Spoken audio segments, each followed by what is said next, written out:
Welcome to health file. Varicose veins అంటే ఏంటి? Varicose veins ని అశ్రద్ధ చేస్తే ఎలాంటి కాంప్లికేషన్స్ ఫేస్ చేయాల్సి ఉంటుంది? మరి వెరికోస్ వీన్స్ లో లేటెస్ట్ టెక్నాలజీ ట్రీట్మెంట్ పద్ధతులు ఏ విధంగా ఉన్నాయి తదితర వివరాలు తెలియజేయడానికి ఈ రోజు మనతో పాటు AVIS hospital senior interventionalist radiologist doctor రాజావి కొప్పుల్ గారు మనతో పాటు ఉన్నారు. వారిని అడిగి మరిన్ని వివరాలు తెలుసుకుందాం. Welcome to health file sir. Hello అండి. వెరికోస్ వీన్స్ లో ఏవీస్ హాస్పిటల్లో ఒక మంచి ట్రీట్మెంట్ ఉంది, దాంతో పాటు బోధకాలకు కూడా ట్రీట్మెంట్ అందుబాటులో ఉంది అని చెప్తున్నారు, నిజమేనా? రైట్ అండి. సో బేసిక్లీ ఈ స్పెక్ట్రమ్ ఆఫ్ వాస్కులర్ డిసీజెస్లో ఒకటేమో కాళ్ళకి వెళ్ళే రక్తనాళాల బ్లాకేజ్ అంటే పెరిఫరల్ ఆర్టరీ డిసీజ్ అంటాం. అలాగే కాళ్ళ నుంచి వెనక్కి వచ్చే రక్తనాళాల బ్లాకేజ్ సరిగా పనిచేయకపోతే వాటిని varicose veins or venous insufficiency అంటాం. ఇవి రెండు కాకుండా మూడో సిస్టమ్ ఉంటుందన్నమాట, లింఫాటిక్ సిస్టమ్ అని. అంటే ఈ వెళ్ళే ధమనులు వచ్చే సిరలు కాకుండా మూడే లింఫాటిక్స్ అని ఉంటాయి. వాటిలో బ్లాకేజ్ వస్తే ఫైలేరియాసిస్ లేదా లింఫడీమా లేదంటే బోధకాలు అంటారు. వాటికి కూడా మన దగ్గర ట్రీట్మెంట్ ఉందండి. అంటే ఫండమెంటల్ ఏంటంటే ఈ స్పెక్ట్రంలో నాకు ఆర్టిరియల్ ప్రాబ్లం ఉందా, వీనస్ ప్రాబ్లం ఉందా లేదా లింఫాటిక్ ప్రాబ్లం ఉందా అని పేషెంట్కి తెలియదు. సో ఇప్పుడు చిన్న చిన్న క్లినిక్స్లో ఏదో మేము వెరికోస్ వీన్స్కి లేజర్ చేస్తామని అలా చెప్పి అట్రాక్ట్ చేస్తారు. బట్ ఈ ఎంటైర్ స్పెక్ట్రమ్ హ్యాండిల్ చేసే కెపాసిటీ వాళ్ళ దగ్గర చాలా దగ్గర లేదనమాట. సో ఇది ఒక ప్రాబ్లంగా ఉండేది. మేము కూడా ఒక 2-3 ఏళ్ల క్రితం వరకు ఈ పేషెంట్స్ని వెనక్కి పంపించేసి ఈ బోధకాలకి ట్రీట్మెంట్ ఇంకేం లేదు, మీరు ఇంకా అలాగే సఫర్ అవ్వండి అని చెప్పేవాళ్ళము. ఇప్పుడు అలా కాకుండా ఏంటంటే కొత్త మెషిన్స్ తీసుకొచ్చాము, కొత్త పద్ధతులు ఉన్నాయి, కొత్త కంప్రెషన్ బ్యాండేజెస్ ఉన్నాయి. వాటి ప్రకారం వాటిని వాడుకుంటూ ఈ లింఫడీమా అంటే ఫైలేరియాసిస్ని కూడా ఆల్మోస్ట్ 60-70%, ఆల్మోస్ట్ 80% దాకా తగ్గించి దాని తర్వాత స్కిన్ డిటెక్షన్ సర్జరీ కూడా చేస్తే ఇంకో 20-30% కూడా ఇంప్రూవ్మెంట్ వచ్చే ఛాన్స్ ఉందన్నమాట. అందరిలో లేదు, వాళ్ళు ఏ స్టేజ్లో వచ్చారు బోధకాలు దాన్ని బట్టి కూడా కొంతవరకు మార్పులు ఉంటాయి. బట్ ఓవరాల్గా ఏంటంటే బోధకాల్లో ప్రాబబ్లీ సౌత్ ఇండియాలోనే ఫస్ట్ టైం ఒక వాస్కులర్ సెంటర్లో ఇంత మేజర్గా ఇన్వెస్ట్మెంట్స్ ఇవన్నీ పెట్టి చేయడం మన దగ్గర మొదలు అనమాట. సో లింఫడీమా మేనేజ్మెంట్ కూడా మన దగ్గర ఉంది, అవైలబుల్గా ఉంది ఈరోజు. అంటే బేసిక్గా బోధకాలు వచ్చిన వాళ్ళు ఇంకా లైఫ్ లాంగ్ వాళ్ళు దాంతో సఫర్ కావాల్సిందే అని చెప్పేసి ఒక ఒపీనియన్ ఉంది. వాళ్ళు బయటికి వెళ్ళాలంటే కూడా అనీజీగా ఫీల్ అవుతారు. అంత లావు కాలేసుకొని ఫంక్షన్స్కి వెళ్ళాలన్నా ఆఫీస్కి వెళ్ళాలన్నా అనీజీగా ఫీల్ అవుతారు. నిజంగా దీంతో ట్రీట్మెంట్ చేయడం ద్వారా కంప్లీట్గా తగ్గుతుందంటారు సార్? 70-80% అలా ఏమైనా ఉంటుందంటారు? సో ఫండమెంటలీ ఏంటంటే ఈ బోధకాలు ఉంటే ఫస్ట్ ఏంటి మీరు చెప్పినట్టుగా వాళ్ళకి చూడడానికి అంటే కాస్మెటిక్గా చాలా డిఫార్మ్డ్గా ఉంటుంది. నెక్స్ట్ ఏంటంటే చాలా అగ్లీగా ఉంటుంది. బట్ దాంతోపాటు ఫ్రీక్వెంట్గా ఇన్ఫెక్షన్స్ వస్తూ ఉంటాయి. ఆ కాల్ సెల్యులైటిస్ వస్తుంటుంది, కాల్ బాగా రెడ్ అయిపోతూ ఉంటుంది, అది బాగా బాడీకి స్ప్రెడ్ అయ్యే ఛాన్స్ కూడా ఉంటుంది. ఇవన్నీ కూడా ఉంటాయి. సో ఇక్కడ ఏంటంటే మన ఎయిమ్ ఆఫ్ ద మేనేజ్మెంట్ ఏంటంటే మొత్తం బోధకాలు వెంటనే ఆపరేషన్ చేసి తీసేయడం పాసిబుల్ కాదు, నేనే కాదు ఎవరు చేయలేరు. బట్ ఓవరాల్గా ఏం చేస్తామంటే కొన్ని బ్యాండేజెస్ కట్టి ఆ బ్యాండేజింగ్ వాళ్ళకి నేర్పించి వాళ్ళ ఇంట్లో సెల్ఫ్ సఫిషియెంట్ చేసి మెయిన్ ఇన్ఫెక్షన్స్ ఫ్రీక్వెంట్గా రాకుండా గుడ్ లెవెల్ ఆఫ్ క్లీన్లీనెస్ అంటే ఈ వెబ్స్లో ఈ వేళ్ల మధ్యలో అంతా క్లీనింగ్ అంతా నేర్పించడం, ఇవన్నీ కూడా వాళ్ళకి నేర్పించి పంపిస్తామన్నమాట. పంపించి ఫ్రీక్వెంట్గా వాళ్ళు చూస్తూ ఉంటాం. అలా చేసుకుంటే ఏమవుతుందంటే ఈ బోధకాల మీద మంచి కంట్రోల్ వస్తుంది, 80% దాకా తగ్గుతుంది. అండ్ వాళ్ళకి ఏంటంటే లైఫ్ మోర్ కంఫర్టబుల్గా ఉంటుంది. ఫర్ ఎగ్జాంపుల్ ఏంటంటే బోధకాలతో పూర్తిగా ఏనుగు కాలు అయిపోయిన లెక్కి మనం ఇదంతా చేసి ఒక షూ వేసుకునే పరిస్థితి తీసుకురాగలం. అలాగని పూర్తిగా జీరోకి చేసి కొత్త కాలు ట్రాన్స్ప్లాంట్ చేయలేము వాళ్ళకి. సో ఈ బోధకాలు ఎందుకు వస్తాయంటే ఊళ్ళలో ఒక ఆలోచన ఏంటంటే ఇది ఒక దోమకాటు వల్ల రావచ్చు, దాని క్యూలెక్స్ అనే మస్కిటో కలవడం వల్ల రావచ్చు. కానీ అది ఒకటే కాదండి, ఏ కారణంగా వాపు పర్మనెంట్గా కాళ్ళు అలా ఉండిపోతే చాలా ఏళ్ళుగా హార్ట్ ఫెయిల్యూర్ అవ్వచ్చు, వ్యారికోస్ వెయిన్స్ అవ్వచ్చు, ఇంకే కారణంగా కాళ్ళలో వాపు ఎక్కువ రోజులు ఉండిపోతే అది అలాగా సెటిల్ అయిపోయి నీరంతా సెటిల్ అయిపోయి లింఫాటిక్ బ్లాకేజెస్ ఫ్రీక్వెంట్గా లింఫెంజైటిస్ వచ్చి ఆ లింఫ్స్ బ్లాక్ అయిపోయి ఆ కాలు అలా వాచిపోయి ఉండిపోతుంది అనమాట. So we need to handle this. ఈ అన్ని మొత్తం స్పెక్ట్రమ్ అంతటిని హ్యాండిల్ చేసి ఫస్ట్ ఈ కాజ్ ఏంటి ఆ కాజ్ని ట్రీట్ చేయాలి. అది చేసిన తర్వాత ఈ కాళ్ళకి కంప్రెషన్ బ్యాండేజింగ్ అన్నీ చేసేసి దాని తర్వాత అవసరమైతే స్కిన్ రిడక్షన్ సర్జరీస్ చేయొచ్చు. అంతేగాని ఇది ఏదో నీరు కట్ చేసి నీరు తీసేస్తాము అట్లా చెప్తా ఉంటారు, అది కరెక్ట్ కాదండి. వెరికోస్ వీన్స్ రావడం వల్ల కాళ్ళలో అల్సర్స్ కూడా వస్తుంటాయి, అవి తగ్గవు, చాలా రోజులు కూడా ఉంటుంటాయి అంటారు. మరి మీ ఏవీస్ హాస్పిటల్లో దానికోసం ఒక ప్రత్యేక విభాగాన్ని, అంటే ఇలా కాళ్ళలో పుండు వచ్చిన వాళ్ళకి ప్రత్యేక విభాగాన్ని ఏర్పాటు చేసి వాళ్ళకి ప్రత్యేక పర్యవేక్షణ, అలాగే అది కంప్లీట్ అయ్యే వరకు వాళ్ళు ఎంబడి ఉండడం నిజంగా అద్భుతంగా ఉంది. అది ఎలా?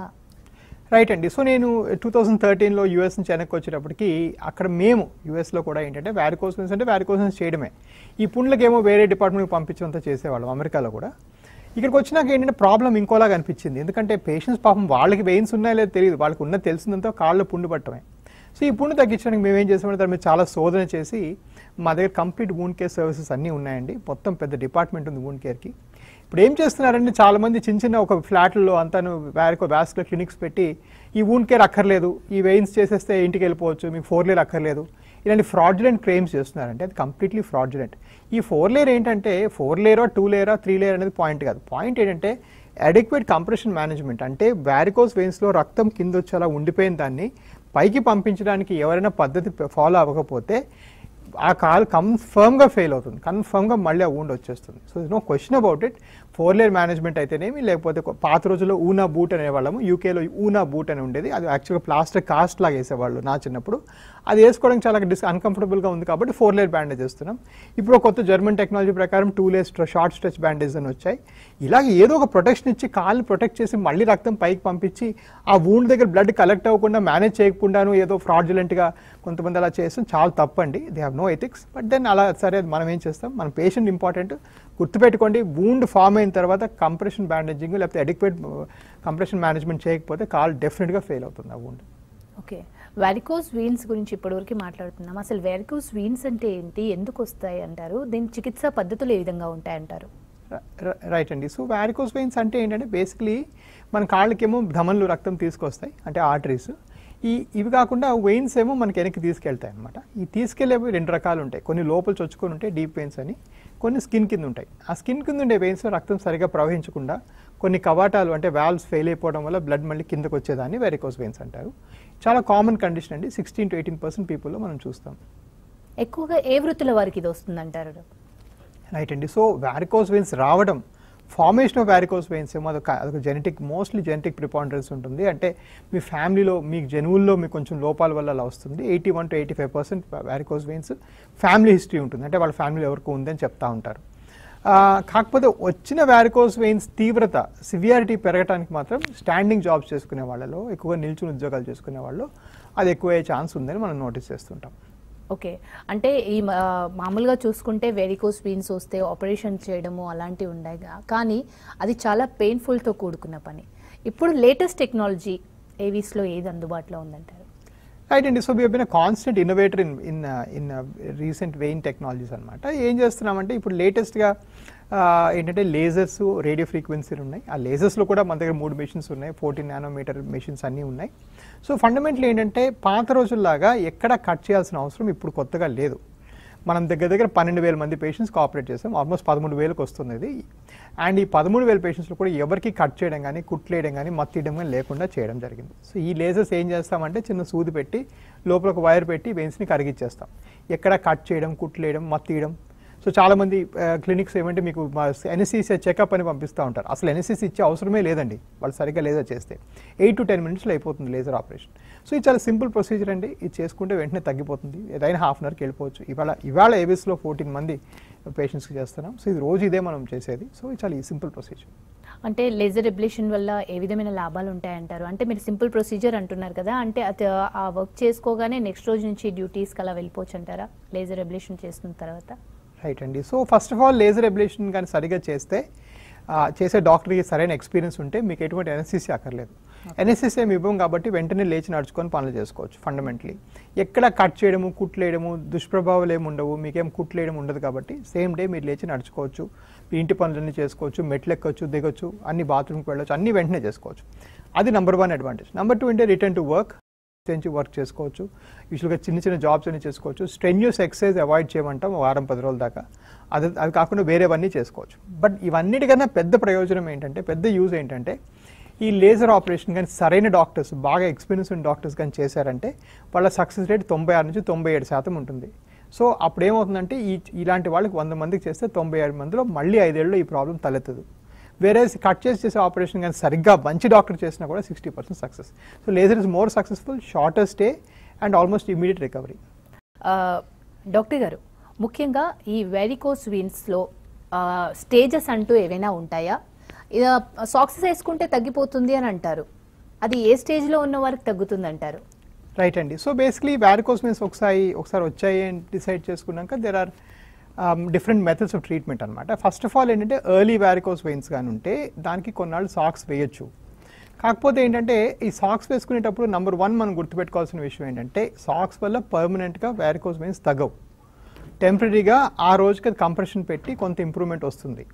సో అది first number 1 point to remember అనమాట. సో చాలామంది పేషెంట్స్ ఏంటంటే వాళ్ళ డాక్టర్స్ సరిగ్గా తెలియకపోవడం వల్ల సాక్స్ వేసుకోండి అని చెప్తారు. ఆ సాక్స్ ఎలాంటి సాక్స్, ఎప్పుడు వేసుకోవాలి, ఎప్పుడు తీయాలి, దాని ప్రికాషన్స్ ఏంటి, దాని వాష్ ప్రికాషన్స్ ఏంటి, ఆ సైజింగ్ ఏంటి, అది ఎప్పుడు వేసుకోవచ్చు, ఎప్పుడు తీయకూడదు, ఎప్పుడు వేసుకోకూడదు, ఏంటి వార్నింగ్ సైన్స్, ఇవేవి చెప్పరు, సాక్స్ వేసుకోండి అని పంపిస్తారు. సో ఆ సాక్స్ వల్ల వాళ్ళకి తగ్గదండి. వాళ్ళు ఏం చేసుకుంటారంటే 2-3 వీక్స్ వేసుకొని ఇక నా వల్ల కాదని తీసి పడేస్తారు. అది పడేయడం వల్ల ఏమవుతుందంటే ఇంకా పెరిగిపోతాయి ఈ ప్రాబ్లమ్స్, ఇంకా పెరిగిపోయి ఏమవుతుందంటే ఈ వెయిన్స్ తగ్గవు, అలాగని వాళ్ళు సాక్స్ సరిగా వేసుకోవాలి. సో ఇవి రెండు కూడా ప్రాబ్లం అనమాట. సో నెంబర్ 1 అంటే సాక్స్ వాళ్ళు సైజ్ చేయాలి, వాళ్ళ సైజు కొలతలు అంటే డయామీటర్స్ తీసుకొని రాయాలి. అండ్ వాళ్ళు సాక్స్ లైఫ్ లాంగ్ వేసుకోవాలి, మార్నింగ్ 6 నుంచి 11 దాకా వేసుకోవాలి. అండ్ సాక్స్ ఎప్పుడు ఆపినా మళ్ళీ ఇది వచ్చేసే ఛాన్స్ ఉంటుంది. కాలు రెడ్గా అయిపోయినా, స్కిన్ రప్చర్ అయినా, స్కిన్ కొంచెం ఎరిథమాటిస్గా ఉన్న, స్కిన్ అంటే సెల్యులైటిస్ ఇన్ఫెక్షన్స్ అలాంటివి ఏమున్నా కూడా ఈ సాక్స్లు వేసుకోవడం ఆపేయాలి, ఎందుకంటే ఈ నైలాన్ మెటీరియల్ ఇంకా ఇరిటేట్ చేస్తూ ఉంటుంది. సో ఇవన్నీ కూడా గుర్తుపెట్టుకోవాలండి. ఫండమెంటలీ స్టాకింగ్స్ ఏంటంటే ఒక వెస్టర్న్ ఇన్వెన్షన్ అంటే కోల్డ్ కంట్రీస్లో అది ఈజీగా వేసుకోవచ్చు కాబట్టి అక్కడ వేసుకోమని చెప్తుంటారు.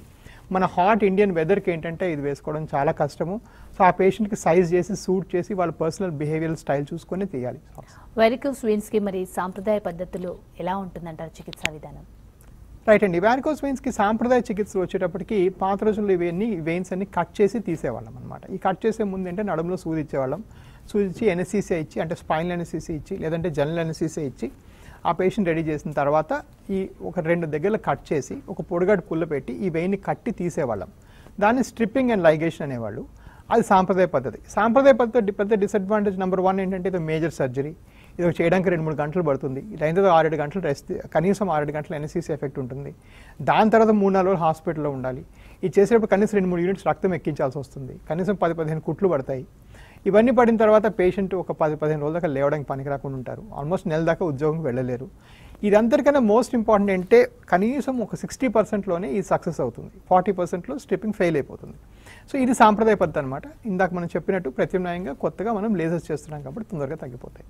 సో సాంప్రదాయ పద్ధతి కన్నా చూసుకుంటే లేజర్ ఎబ్లేషన్ ద్వారా మీరు చెప్పిన దాని ప్రకారం ట్రీట్మెంట్ అయిపోతేనే పేషెంట్ నడుచుకుంటూ పోతారంటే it's best option for the patient. Oh absolutely అండి. It is 100% day care surgery. ఎవరైనా మీకు లేజర్ చేసేటప్పుడు కుట్లు వేస్తున్నాము, లేదంటే ఏదో కట్ చేస్తున్నాము, లేదంటే నడుములో సూదిస్తున్నాము, ఇలాంటి చేస్తున్నారంటే వాళ్ళకి లేజర్ మీద పూర్తిగా అవగాహన లేదు, లేకపోతే కొత్త జనరేషన్ లేజర్ మెషిన్స్ వాళ్ళ దగ్గర లేవు. సో ఈ కొత్త జనరేషన్ లేజర్స్ ప్రకారం చేసామంటే వెంటనే తగ్గిపోతుంది, వెంటనే వెళ్ళిపోవచ్చు వాళ్ళు. తగ్గడం అనేది ఏంటంటే వాళ్ళు వచ్చిన ఎంత లావుగా వాళ్ళ వెయిన్స్ ఉన్నాయి దాన్ని బట్టి స్పీడ్ ఆఫ్ రికవరీ కొంత మారచ్చు. కొంతమంది బాగా లావుగున్న వెయిన్స్ ఉంటే అవి కరగడానికి కొంత టైం పడుతుంది. కొంతమంది కాళ్ళ పుళ్ళు కూడా అయిపోయినాక వచ్చారంటే ఆ పుళ్ళు తగ్గడానికి వేరేగా టైం పడుతుంది. సో డెఫినెట్గా దానిలో కొంత రికవరీ టైం డిఫరెన్సెస్ ఉంటాయి. బట్ ఓవరాల్గా it's much better, much faster. బేసిక్గా కాళ్ళకి వెరికోస్ వెయిన్స్ కాళ్ళకి ఎక్కువగా వస్తూ ఉంటాయని చెప్పారు మీరు. అయితే షుగర్ ఉన్న వాళ్ళు, డయాబెటిక్ ఉన్న వాళ్ళు కూడా చాలామంది ఉన్నారు మన దేశంలో కానీ మన హైదరాబాద్లో కానీ చుట్టుపక్కల కానీ. అయితే కాళ్ళకి ఏదైనా ప్రాబ్లం వస్తే మాకు డయాబెటిక్ ఉంది కాబట్టి ఇంకా కాళ్ళకి ఏదో ప్రాబ్లం వచ్చేస్తుంది అని అనుకుంటారు. ఇతర వ్యాధులు అని పొరబడే అవకాశం ఉందంటారా వెరికోస్ వెయిన్స్ని? డెఫినెట్గా అండి. అంటే డయాబెటీస్తో అంత పొరపాటు అవ్వడానికి లేదు, బికాస్ డయాబెటిక్ ఫుడ్ కొంచెం డిఫరెంట్గా ఉంటుంది. డయాబెటీస్లో వచ్చే అల్సర్స్ ఏంటంటే ఈ కింద సర్ఫేస్లో వస్తాయి, ఎక్కడైతే వెయిట్ బేరింగ్ చేస్తామో అక్కడ వస్తాయి. కాబట్టి అది ఈ క్లీన్గా పంచ్డ్ అవుట్గా ఎవరో హోల్ పెట్టినట్టు ఉంటాయి ఆ షుగర్లో వచ్చే పుండ్లు. అండ్ ఈ వాళ్ళకి స్పర్శ సరిగా, కాలు కింద భాగంలో స్పర్శ సరిగా తెలియకుండా ఉంటుంది, ఏదో దూద మీద కాటన్ మీద నడిచిన ఫీలింగ్ ఉంటుంది, చెప్పులు జారిపోతాయి. అది డిఫరెంట్ అండి. Now that is very much different from ఈ వాస్కులర్ ప్రాబ్లమ్స్. వాస్కులర్ అల్సర్స్ అన్ని, వెరికోస్ అల్సర్స్ అన్ని ఈ మడం చుట్టూ వస్తాయి, కాలు నల్లగా అయిపోతుంది, స్కిన్ అంతా పిగ్మెంట్ అవుతుంది, దాంతోపాటు ఇలాగ ఊజ్లాగా నీరులాగా కారడం జరుగుతుంది, పెయిన్ ఉంటుంది. అండ్ ఇది చాలా డిఫరెంట్ అండి. They are completely different things. Okay, now as such varicose veins చాలా వాటికి మిస్లీడ్ చేసుకుంటాము. ఒకటంటే ఇలా వెయిన్స్ పెద్దగా కనిపించి మన టీవీ షోలో చూపించినట్టుగా ఆ పెద్దగా కనిపించే వెయిన్స్ని చాలామంది నర్వ్స్ అనుకుంటారు.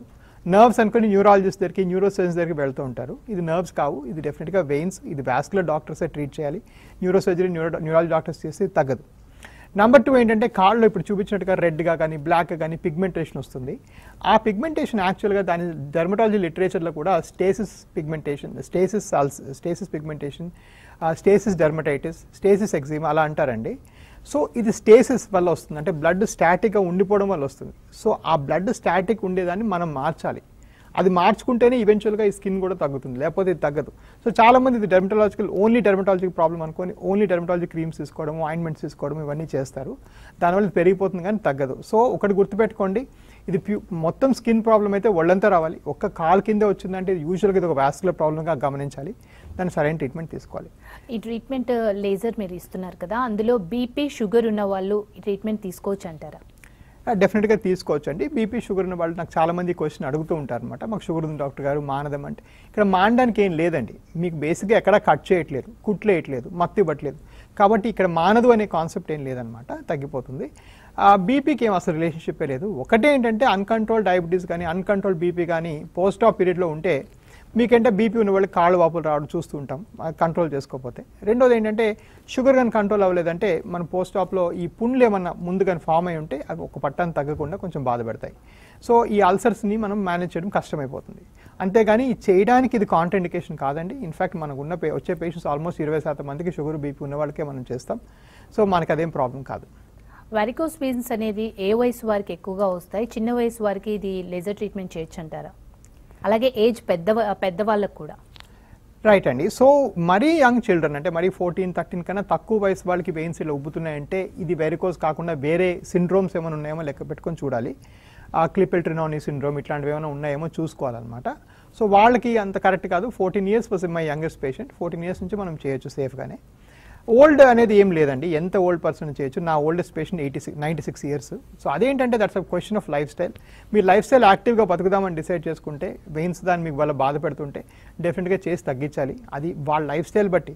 అదే 65 yearsకి వాళ్ళకి హెవీగా పెరాలసిస్ వచ్చి కదలలేని పరిస్థితులు ఉంటే వాళ్ళు చేయం యూజువల్గా, ఎందుకంటే మీరు నడిచినప్పుడే కదా దీని లాభం ఉంటుంది అనే ఉద్దేశం మీద చేయం కొన్నిసార్లు. సో ఇట్ 65 or 96 అది నంబర్ కాదండి. It's the basic age of the person, as in వాళ్ళు ఎంత మొబైల్గా ఉన్నారు, వాళ్ళు ఎంత లైఫ్ లీడ్ చేయడానికి రెడీగా ఉన్నారు, అది మైండ్లో పెట్టుకొని ట్రేస్ చేయడం జరుగుతుంటుంది అనమాట. అంటే వెరికోస్ వెయిన్స్కు అలాగే కాళ్ళకు వచ్చే ఇతర వ్యాధులకు తేడా ఎలా తెలుసుకోవచ్చు అంటారు డాక్టర్ గారు? రైట్ అండి. సో మోస్ట్ కామన్గా నేను ఇందాక చెప్పినట్టుగా ఒకటేమో షుగర్ వల్ల వచ్చే డయాబెటిక్ అల్సర్స్తో కన్ఫ్యూజ్ అవ్వచ్చు, అంటే పుండ్లు వచ్చినాక. వేరే చెప్పినట్టుగా షుగర్ పుండ్లు కింద భాగంలో ఉంటాయి, ఈ అల్సర్స్ ఏమో ఇట్లా ఈ మడం చుట్టూ ఉంటాయి, యాంకిల్ చుట్టూ ఉంటాయి. అలాగే పెరిఫరల్ వాస్కులర్ డిసీజ్ అంటే పెరిఫరల్ ఆర్టరీ డిసీజ్ అంటే ఎళ్ళే రక్తనాళాలు బ్లాక్ అయినా కూడా పుండ్లు రావచ్చు. విపరీతం నొప్పి కూడా ఉండొచ్చు కాళ్ళలో. అవి యూజువల్గా ఫింగర్ టిప్స్లో వస్తాయన్నమాట పుండ్లలాగా, ఎందుకంటే అది ఫార్దెస్ట్ పాయింట్ కాబట్టి ఫింగర్ టిప్స్ బాగా బ్లాక్గా గ్యాంగ్రీనస్గా అయిపోతాయి. వేరే వీనస్ గ్యాంగ్రీన్, వీనస్ బ్లాక్నెస్ అంతా ఇటు యాంకిల్ చుట్టూ మడం చుట్టూ ఎక్కువగా చూస్తాం. అలాగే పెయిన్స్ కూడా చాలా డిఫరెంట్గా ఉంటాయి. షుగర్లో వచ్చే పెయిన్స్ అండ్ డిఫ్యూజ్గా ఉంటాయి, కింద భాగంలో ఉంటాయి. వేరే వాస్కులర్ పెయిన్స్ ఎప్పుడు వారికోస్ వెయిన్స్ ఎప్పుడు కండల్లో ఉంటాయి, అంటే ఈ కాఫ్ మసిల్స్లో థై మసిల్స్ లాగుతున్నట్టు బరువెక్కినట్టు ఉంటాయి. దినం రోజంతా గడుస్తున్న కొద్దీ ఈవినింగ్ అవుతున్న కొద్దీ నొప్పులు పెరిగినట్టు ఉంటాయి. సో ఇది చాలా కామన్ అపియరెన్స్ అనమాట. వేరేస్ షుగర్ డయాబెటిక్ పెయిన్స్ కంప్లీట్లీ డిఫరెంట్గా ఉంటాయి. Any good vascular expert should be able diagnose. ఇక్కడ మనం గమనించాల్సిన విషయం ఏంటంటే మేము యూఎస్లో we launched a program called legs for life. అంటే మీ లెగ్స్ మీ జీవితం తర్వాత నెక్స్ట్ మోస్ట్ ఇంపార్టెంట్ థింగ్ అనమాట. You need to keep your legs safe and healthy for life. So దానికి మీరు గమనించాల్సింది ఏంటంటే బాగా లెగ్ పెయిన్స్ ఉన్నా, లేకపోతే లెగ్లో కలర్ మారుతున్నా, లెగ్ వాపులు వస్తున్నా, should definitely consult a vascular expert to seek A second opinion. ఒక వాస్కులర్ ఎక్స్పర్ట్ని కలిసి ఈ ప్రాబ్లం ఎందువల్ల వస్తుంది, ఏం చేస్తున్నాం, ఎలా చేసి తగ్గుతుందని మీరు గమనించుకొని ఒకసారి అడ్వైస్ తీసుకోవడం అవసరం ఎంతైనా. మీరు యుఎస్లో చదువుకున్నారు, అలాగే అక్కడ ట్రీట్మెంట్ కూడా పేషెంట్స్ని కూడా చూశారు, అలాగే మన దేశంలో కూడా చూస్తున్నారు. ఎందుకు అక్కడ ఎక్కువ శాతం ఉందా పేషెంట్స్, ఇక్కడ ఎక్కువ శాతం మంది ఉన్నారా? ఇక్కడ ఎక్కువ అని ఇంతకుముందు ఇంటర్వ్యూస్లో మీరు చెప్పారు. ఎక్కువ ఉండడానికి కారణాలు ఏంటంటారు అసలు? నెంబర్ 1 రీజన్ అంటే జనాభా అండి. మన దగ్గర 16 రెట్లు అంటే 4 రెట్లు ఎక్కువ జనాభా in 1/4 the land. So where 16 times more density ఉందన్నమాట మన దగ్గర. అది number 1 issue. There more people in this country. ఒకటి. రెండోది ఏంటంటే అవగాహన లేకపోవడం అండి. నేను 2013లో యూఎస్ నుంచి వచ్చినప్పటికైతే ఎవరికీ తెలియదు. ఈ టీవీ షోస్ ఇలాంటివి చేసి అవగాహన పెంచాను. సో ఇప్పుడు నన్ను చూసి ఒక దగ్గర హైదరాబాద్లో మా ఎదురుగా పక్కన చాలామంది వాస్కులర్ క్లినిక్స్ కూడా పెట్టారు, which is very good. Because ఇది స్ప్రెడ్ అయింది, ఈ విషయం తెలుస్తుంది. సో రెండోది ఏంటంటే ఈ డిస్కవరీ, అంటే we're discovering more varicose veins patients because మేము చాలా క్యాంప్స్ చేస్తామన్నమాట. సో ఎక్కడ పడితే అక్కడ వెళ్ళి ఫ్రీగా క్యాంప్స్ చేయడము, పెయిడ్ క్యాంప్స్ చేయడము, విజయవాడ, వైజాగ్ అన్ని దగ్గర మేము ప్రెజెన్స్ క్రియేట్ చేసామన్నమాట. ఈ 12వ తారీఖున కృష్ణా డిస్ట్రిక్ట్లో ఫ్రీ క్యాంప్ ఉంది. అలాగే ఈ 12వ తారీఖున తుమ్కూరు, బెంగళూరు దగ్గర తుమ్కూరు, కర్ణాటకలో ఫ్రీ క్యాంప్. కర్ణాటకలో కూడా పెద్ద బ్రాంచెస్ పెట్టేసాం, ఫ్రీ క్యాంప్ చేస్తూ ఉన్నాం. ఈ క్యాంప్స్లో ఏంటంటే చాలామంది ఫ్రీగా వచ్చి తెలుసుకుంటారు ఈ వ్యాధి గురించి. సో అవగాహన పెరిగి వాళ్ళు తెలిసిన వాళ్ళకి చెప్పడం ఇవన్నీ చేయడం వల్ల కూడా నంబర్స్ పెరుగుతూ ఉన్నాయి. నెంబర్ 3 ఏంటంటే lack of proper awareness amongst patients and doctors. So patients కూడా ఇది చాలామంది నరాలు ఇందాక చెప్పినట్టుగా అనుకుని వాళ్ళు వదిలేయడం జరుగుతుంది. లేదంటే వాళ్ళకి వెళ్ళే డాక్టర్స్ కూడా సరైన అడ్వైస్ ఇవ్వకపోవడం. మోస్ట్ ఇంపార్టెంట్ ఏంటంటే మీరు వెళ్ళినప్పుడు వారికోస్ వెయిన్స్ కన్సల్టేషన్కి వెళ్ళినప్పుడు మీ డాక్టర్ తన ఓన్ కలర్ డాప్లర్ చేసుకోగలగాలండి. వాళ్ళు కలర్ డాప్లర్ చేస్తేనే ఐడెంటిఫై అవుతుంది. బయటికి కలర్ డాప్లర్ పంపిస్తే చాలామందికి ఏంటంటే సరిగా ఈ వెయిన్స్ సరిగా ఉన్నాయా లేదా, స్టాండింగ్ పొజిషన్లో చేయరు, వాళ్ళు ఓపిక్గా చేయరు, పర్ఫెక్ట్స్ ఐడెంటిఫై చేయరు. సో మళ్ళీ బ్యాడ్ రిపోర్ట్స్ తీసుకొని వస్తారు. సో అవన్నీ ఫెయిల్ అయిపోతాయి.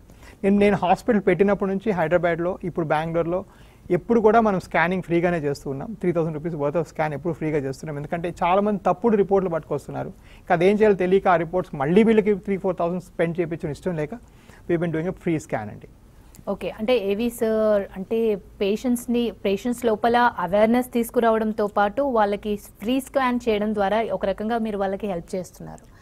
యా అంటే మాకు డెఫినెట్గా we have a huge social drive అండి. మేము చాలా కార్పొరేట్